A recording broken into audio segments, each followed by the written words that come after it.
Tudo bem? Vamos iniciar mais uma viagem no nosso Cimente Literárias.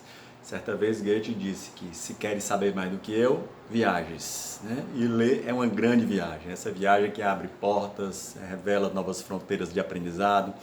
E hoje nós vamos exatamente nos abrir, né, dentro dessa proposta, uma jornada em busca de novos saberes, a partir da arte literária, compartilhando esse livro, O Poder da Empatia, de Roman Krznaric. Acho que o nome é esse porque só tem vogal praticamente, mas a gente vai entrar um pouquinho nesse universo tão necessário, principalmente dentro da aridez dos tempos modernos, né? Particularmente nessa época de pandemia.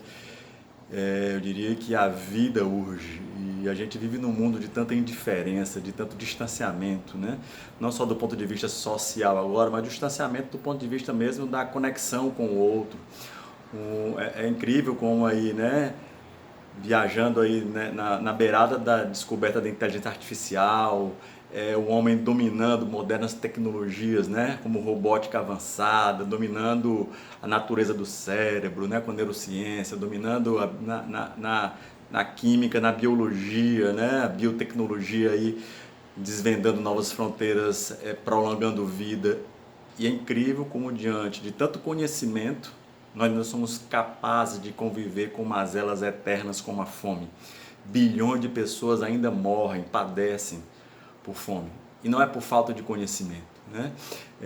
Isso me faz lembrar um trecho de uma citação de Dalai Lama, a última vez que esteve no Brasil, quando ele diz: é certo que a educação, e aí entenda que a educação como a educação formal, as mentes, né, já trouxe muito benefício para a humanidade. E aí, só corroborando com o que Dalai Lama disse, né, nós dobramos a expectativa de vida do homem no último século. Final do século XX, né, o homem dobrou, passou a viver aí aproximadamente 70 anos em média, enquanto no final do século XIX nós vivíamos 36, 37 anos em média. Então é fato que todo esse conhecimento, esse arcabouço acumulado de conhecimento, gerou mais expectativa de vida. Mas será que gerou uma vida melhor? E aqui é só uma pergunta, né? Então o Dalai Lama continua: é fato e é certo que a educação formal já trouxe muitos benefícios para a humanidade, mas é fato que essa mesma educação também não foi capaz de resolver os verdadeiros dilemas da humanidade. A mesma tecnologia que está nos hospitais, que salva vidas, é a tecnologia que está na guerra, que tira vidas. Falta algo à natureza humana. E aí ele traz: é preciso educar também os corações. Não basta educar as mentes brilhantes. Eu diria que esse livro fala exatamente sobre isso, né? O poder da empatia, essa última fronteira de conexão daquilo que nos é humano. E ele faz um tratado, né? E é bacana porque dentro do ponto de vista científico, ele é um filósofo, um historiador da cultura, e ele vai reconhecendo os relatos da cultura, da nossa história, o aprendizado de que existe, sim, um Homo sapiens, mas existe também um Homo empathicus. Existe na nossa natureza mais primitiva esse convite à conexão com o outro nas relações sociais. E é um espaço que é possível se desenvolver enquanto aprendizado. Só que é necessário produzir novas experiências. O modelo academicista, essencialmente centrado em conteúdo, ele tem nos retirado daquilo que efetivamente é conexão com aquilo que é mais verdadeiro em nós.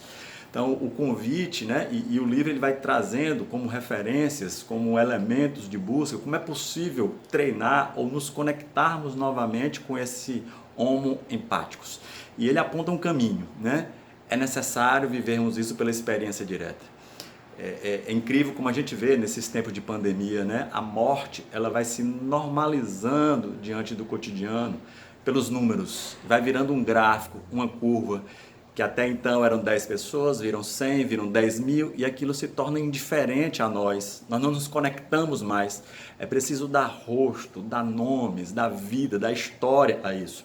Um dos relatos que ele conta no livro é exatamente a experiência empática de Oskar Schindler, né? E é interessante porque ele não nasceu empatizado com a dor dos judeus. Oskar Schindler era o padrão dentro de um modelo de alemão nazista, né, filiado ao partido nazista, e que tinha como hobby muitas vezes ir lá junto nos campos de concentração, junto aos oficiais, assistir muitas vezes os atos de extermínio. E aquilo era meio que indiferente a ele. Ele foi pela experiência direta, se empatizando, quando ele começou a ver as mortes criarem nomes, até que ele cria uma identidade individual com um desses judeus, e por aquela relação pessoal ele conecta com a história de todos os judeus, e ele começa a se compadecer com aquilo.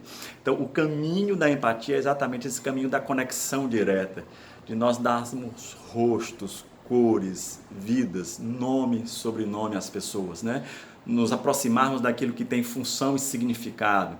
Então, a empatia é aquilo que ainda existe de mais humano em nós, que em função, aí sim, de um conhecer, nós podemos efetivamente qualificar o nosso fazer, produzindo como objeto de tecnologia instrumentos que produzam de fato benefícios à vida, né? Como sustentabilidade, como longevidade, dando uso àquilo que a mente racional foi capaz de produzir, mas de maneira efetivamente que qualifica esse fazer para aquela conexão direta com, né, o coração daquilo que é a natureza do nosso melhor. Então fica o convite, fica a dica, né? E leia, porque ler é a grande viagem, e quem não muda sua mente, permanece semente.